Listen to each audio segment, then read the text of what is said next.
Merhaba, Papatya Örgü Dünyası YouTube kanalıma hoş geldiniz. Bugün sizlerle beraber bu gördüğünüz çok şık yazlık şal modelini çalışacağız arkadaşlar. Ben şal modeli olarak çalıştım ama sizler bu modelle çok güzel bluzlar, çantalar, yelekler, mevsimlik hırkalar, aklınıza ne geliyorsa rahatlıkla örebilirsiniz. Çok güzel de şöyle uçlarını püsküller ördüm. Sizin için şöyle küçük bir parça ördüm ve o kadar kolay ki ve o kadar zevkle örülüyor ki siz de ördüğünüzde göreceksiniz zaten. Şöyle yakından da göstermek istiyorum. Arkadaşlar ben şöyle kumlu bir pembe şal ipi kullandım ve 2.50 milimlikte tığ kullandım. Bir şal yapmak istersek ne kadar gider, kaç yumak gider derseniz bir şal ipinden tam yeni açmıştım zaten, şu kadar gitti. Tahminen 4 yumak yeterli olur diye düşünüyorum. Tam bitirmediğim için net bir şey söyleyemiyorum ama fikrimce 4 yumak yeterli olacaktır ve hemen yapımın aşamasına geçmek istiyorum ve şöyle şu güzelliği tekrar yakından göstermek istiyorum sizlere. Evet arkadaşlar, hemen yapım aşamasına geçelim. Evet arkadaşlar, ben şöyle uzunca bir zincirimi çektim. Zincir sayısını vermiyorum. İstediğiniz uzunlukta zincirinizi çekin. Eğer şal öreceksiniz, şal eni normalde 80 santimdir. Siz 90 santim veya 1 metre zincirinizi çekin. Arta kalan zincirinizi de şimdi kesmeyi göstereceğim sizlere. Hemen şöyle istediğimiz kadar zincir çektikten sonra burada tırnağımla en son zincirden tutuyorum. 1 2 3 4 5 zincir çektim. Tığın başını 2 kere doladım. Tırnağımla tuttuğum zincire batıyorum ve 2 ilmek kapatarak üçlü trabzan yapıyorum. Bakın burada ben ilk kenarımı yaptım. Şöyle hemen göstermek istiyorum. Bakın, kenar bölümleri her zaman uzun yapıyoruz, üçlü trabzan, ve ilk 5 zincirle başlıyoruz ve üçlü trabzanla bitiriyoruz. Şöyle 2 tane uzunca trabzanımızı yaptıktan sonra 4 tane zincir çekiyorum. 1 2 3 4. Daha sonra tığın başını bir kez doladım. 1 2 3 4. zincire battım. İkili trabzan yaptım. Hemen yanındakine batıyorum. İkili trabzan yapıyorum. Bu benim başlangıcım. 4 zincir başta olacak, 4 zincir sonda olacak ve ortalar hep 7 zincir olacak. 1 2 3 4 5 6 7. Tığın başını doladım ve zincirimi sayıyorum. 1 2 3 4 5 6 7. zincire battım. İkili trabzan yapıyorum. Hemen yanındakine batıyorum. İkili trabzan yapıyorum. 1 2 3 4 5 6 7 zincir çektim. Tığın başını doladım. 1 2 3 4 5 6 7. zincire battım. İkili trabzan. Hemen onun yanındaki zincire batıyorum. İkili trabzanımı yapıyorum ve şöyle göstermek istiyorum. Bakın, 1 2 3 tane model yapmış olduk ve şurada da yan bölümü, yani köşe bölümü. 1 2 3 4 5 6 7, tekrar 1 2 3 4 5 6 7.'ye battım. Yan yana 2 tane ikili trabzan ve en sona geldim arkadaşlar. Burada 4 tane çekip yapmıştık. Şimdi burada da 4 tane. 2 3 4. Tığın başını 2 kez doluyorum. 1 2 3 4.'ye battım. Üçlü trabzan. 2 kez doladım. İkinciye batıyorum. Üçlü trabzan ve bu sırayı bu şekilde bitirmiş olduk. Gördüğünüz gibi toplamda 4 tane model yaptık. Kenar bölümlerini saymıyorum. Evet. Şimdi burada bir zincir çektim, modeli çevirdim. Hemen ilk trabzan tepesine battım, bir sık iğne yaptım. İkinciye battım, bir sık iğne yaptım. Burada 4 tane çektiğimiz zincirin şöyle arasına batarak 6 tane sık iğne. 3 4 5 ve 6 tane sık iğnemi yaptım. Bakın şunu da şöyle göstermek istiyorum. Arta kalan zincirimi çok dibinden olmayacak şekilde kesiyorum. Bakın şöyle sıkıştırdığımda bu kesinlikle çözülmeyecektir. Daha sonra da bunu içten saklayabilirsiniz. Evet. Bakın burada ikili trabzanlarıma geldim. Ve hemen ilke değil, hemen yanındakine şu şekilde beline doluyorum. Bakın şu şekilde ve 6 tane sık iğne yapıyorum. 2 3 4 5 ve 6. Bakın hemen buradaki zincir bölümüne şu şekilde battım, sık iğne yaptım. Şimdi diğer trabzana geçiyorum şöyle dönerek. 6 tane sık iğne, 2 3 4 5 ve 6. Başladığım noktaya geri döndüm. Bakın şu şekilde başladığım noktaya geri döndüm ve hemen 7 zincirlik bölüme batıyorum. Sık iğne ile devam ediyorum. Bakın ilk modelimi yapmış oldum. 2 3 4 5 6 7 8 9 10 11 12 7 zincirlik bölüme 12 tane hep sık iğne yapıyoruz ve buradaki model hep aynı şekilde ilerliyor. 6 tane bir trabzana, ortaya bir tane, 6 tane de diğer trabzana, 4 5 ve 6.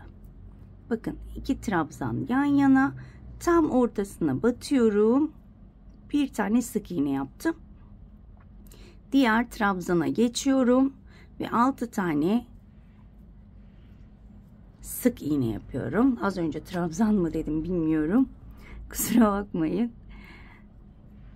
Bu şekilde 3 4 oldu. 5 ve 6. Bakın yine başladığım noktaya geldim. 7 zincirlik bölüme 12 tane sık iğne yapıyorum. 2 3 4 5 6 bu şekilde 12 tane yapıp dönüyorum hemen. 12 tane sık iğnemi yaptım. Yine ikili trabzan bölümüne geldim. Bakın hemen ilk trabzanın beline dolayarak 2 3 4 5 ve 6. Diğer trabzana, diğer ikili trabzana geçerken hemen bakın geçiş noktasındaki zincire battım, bir sık iğne ve diğer trabzana geçiyorum. 2 3 4 5 ve 6. Eminim ki anlaşıldı. Yine bakın buraya geldim. Yine 12 tane sık iğnemi yapıp dönüyorum. Evet arkadaşlar, ben 12 tane sık iğnemi yaptım. Modelimi yaptım. Ve en son 4 zincirlik bölüme geldim. Bu 4 zincirlik bölüme 6 tane sık iğne yapıyorum. 2 3 4 5 ve 6. Burada 2 tane üçlü trabzanım vardı. İlkinin tepesine battım, sık iğne yaptım. İkincinin tepesine batıyorum, sık iğne yapıyorum ve bu sırayı bu şekilde bitiriyorum arkadaşlar. İlk sıramız şu anda 4 tane oldu. Bir üst sıramız şu anda Bir üst sıraya geçmek için yuvalarımızı tek tek yapacağız arkadaşlar. Şimdi yine çilek etrafımda dolaştığı için bazen ne konuşacağımı da unutuyorum, kusura bakmayın. Hemen burada 5 tane, yani ilk 5 tane zincirle başlamıştık. Yine 5 tane zincirle başlıyorum. 2, 3, 4, 5. Tığ başını doladım. Şöyle 2 kez doluyorum ve ikinci trabzan tepesine battım. 2 ilmek kapatarak üçlü bir trabzan yaptım. Bakın 4 tane ile başlamıştık. Şimdi direkt 7. Hiç bu sırada 4 tane zincir çekmeyeceğiz. Hepsini 7 çekeceğiz. Bir sıramız 4 tane, bir sıramız 3 tane olacak arkadaşlar. Hemen 1, 2, 3, 4, 5, 6, 7 tane zincirimi çektim. Tığın başını doluyorum. Bu 4 zinciri hiç ellemiyorum. 1, 2, 3, 4, 5, 6. sık iğne tepesine battım. İkili trabzan yaptım. Hemen yanındaki sık iğneye batıyorum. İkili trabzan yapıyorum. Ve yine 7 tane zincir. 1, 2, 3, 4, 5, 6, 7. Tığın başını doladım. 1, 2, 3, 4, 5, 6. sık iğneye battım. İkili trabzan. Hemen yanındaki sık iğneye batıyorum. Bir ikili trabzan daha. Bakın bu şekilde olacak. 1, 2, 3, 4, 5, 6, 7. Bakın buraya geldim. 1, 2, 3, 4, 5, 6.'ya batıyorum. Kutucuklarımızı bu şekilde hazırlıyoruz. Daha sonra ön tarafa geçip modelimizi yapacağız. Yine 7 tane zincir. 1, 2, 3, 4, 5, 6, 7. Bakın burada 4 zincirlik bölümü atlıyorum. 2 kez doladım. İlk trabzan tepesine batıyorum. Üçlü trabzan. 2 kez doluyorum. Yine ikinci trabzan tepesine battım ve üçlü trabzan. Bir zincir çektim ve modelimi çevirdim.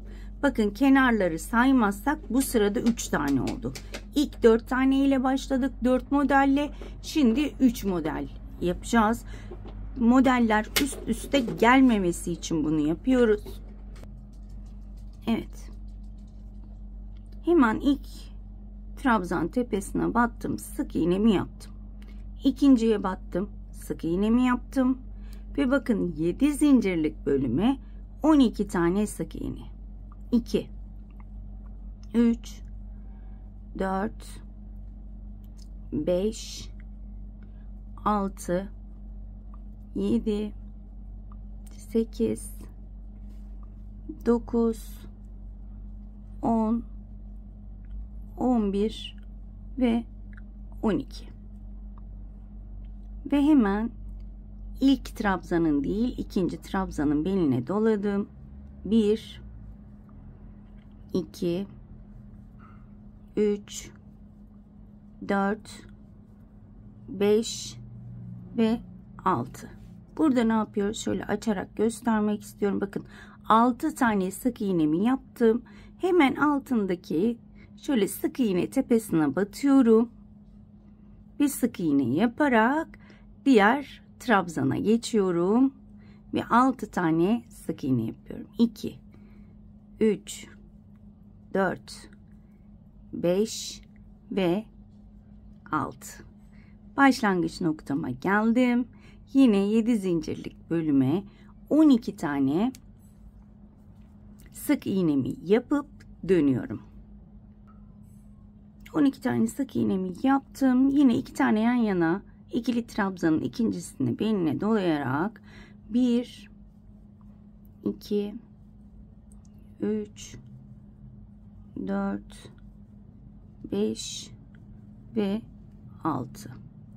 Şöyle hemen bakın altında duran sık iğne tepesine battım. Bir sık iğne yapıyorum. Ve diğer tarafa geçtim. 6 tane sık iğne. Eminim ki anlaşıldı ama yeni öğrenen arkadaşlar için şöyle 2 tane buradan model göstermek istedim. Şöyle saymayı da tabii konuşurken unutuyorum. Buraya da 6 tane yaptıktan sonra 7 zincirlik bölümü 12 tane modelimizi yapıyoruz. Burada en sonda 7 tane zincir olduğu için yine 7 tane 12 tane sık iğnemi yapıp dönüyorum arkadaşlar. Evet arkadaşlar, gördüğünüz gibi bir alt sırada 4 tane, bir üst sırada 3 tane modelimi yaptım. Son olarak 12 tane sık iğnemi yaptım. Ve burada üçlü trabzanların tepelerine de birer tane sık iğne yaparak bu sırayı bitiriyorum. Şöyle tekrar göstermek istiyorum. Bakın, bir sıranın başlangıcı 4 zincirli, bir sıranın başlangıcı 7 zincirli olacak. Modeller üst üste gelmemesi için bir üst sırayı tekrar aynı şekilde başlayacağız. Ama kafanız karışmaması için tekrar göstereceğim. 1, 2, 3, 4, 5 zincir çekiyorum. Modeli çevirdim. 2 kez doladım. Hemen yandaki trabzan tepesine batırdım. Üçlü trabzanımı yaptım. Bakın, hemen şaşırmamanız için şu alttakine bakıyoruz. 7 zincirlik bölüm. O yüzden buraya 4 zincir çekeceğim. 1, 2, 3, 4. Tığın başını bir kez doladım. Sayıyorum. 1, 2, 3, 4, 5. 6. sık iğneye battım. Yan yana 2 tane ikili trabzan yaptım. Bakın, başlangıç bu şekilde olacak. 1, 2, 3, 4, 5, 6, 7. Hemen karşıya geçtim. 1, 2, 3, 4, 5, 6. 6.'ya battım. Yan yana 2 tane ikili trabzan. Şimdi sona kadar, yani şuraya gelene kadar hep 7 zincir çekip 2 tane ikili trabzan yapıyoruz. Evet, bakın 7 zincirimi çektim. 2 tane ikili trabzan. Burada ne yapıyoruz? 4 zincir çekiyorum. Tığın başını 2 kez doluyorum. İlk trabzan tepesine battım. Üçlü trabzan. 2 kez doladım. İkinci trabzan tepesine battım. Üçlü trabzan. Bir zincir çektim. Modelimi çevirdim. Gördüğünüz gibi çok hoş bir şekilde, hiç ütü yapmadan bile modelin güzelliği ortaya çıkıyor gördüğünüz gibi. Burada başlangıcımız yine aynı. Trabzan tepelerine birer tane sık iğne yapıyorum. 4 zincirlik bölümü 6 tane. 2, 3, 4, 5, 6. Modelimi yapıyorum. 12 zincir model, 12 zincir model, 12 zincir model, 6 zincir ve 2 tane trabzan tepelerine sık iğne ile bitiriyorum. Bir üst sırada yine 7 tane ile başlıyorum. 4 zincirlik bölümü atlayıp tam şuraya. Eğer şaşırırsanız arkadaşlar, videoyu geriye alıp tekrar izleyebilirsiniz. Ben bu bölümü bitirip hemen dönüyorum. Evet arkadaşlar, ben bu sırayı da bitirdim. Gördüğünüz gibi model çok şık bir şekilde ortaya çıktı. Hemen burayı kesiyorum. Ve şu alt zincir bölümünü de nasıl yaptığımı hemen şöyle göstermek istiyorum. İpimi sabitledim. Şöyle bakın, zincir bölümünü, ilk başladığım bölümü çevirdim. Yine trabzan tepelerine birer tane sık iğne yapıyorum. Şöyle alttan ipimi de yürütüyorum. Artık ip kalmaması için.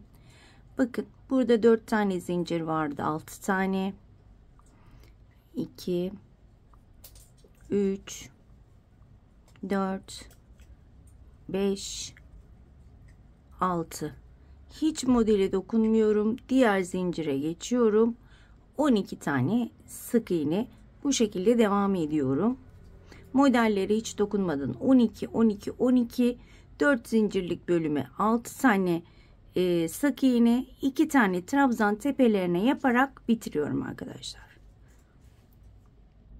Evet arkadaşlar, gördüğünüz gibi bu bölümü de bitirdiğimde hem alt bölümü hem üst bölümü aynı şekilde oluyor ve bu bölüme istediğiniz şekilde püsküllerinizi rahatlıkla yapabilirsiniz. Bluzlerinizde de aynı şekilde uygulamayı yapabilirsiniz. Hemen şöyle önceki ördüğümü göstermek istiyorum tekrar. Bakın büyüdüğünde bu kadar güzel görünüyor. Bu püskülleri şimdi göstermeyeceğim çünkü daha önce bir modelde bu püsküllerin yapılışını sizlerle paylaşmıştım. Eğer bu püskülleri yapmak isterseniz hemen videonun altına link olarak ekleyeceğim. Linke tıklayarak oradaki videoyu izleyerek bu püskülleri rahatlıkla örebilirsiniz arkadaşlar. Evet, bugünlük de bir videonun sonuna geldik. Umarım ayrıntılı bir şekilde anlatabilmişimdir. Umarım anlatımımdan memnun kalmışsınızdır. Bir dahaki modellerde görüşmek dileğiyle. Kendinize çok iyi bakın. Hoşça kalın.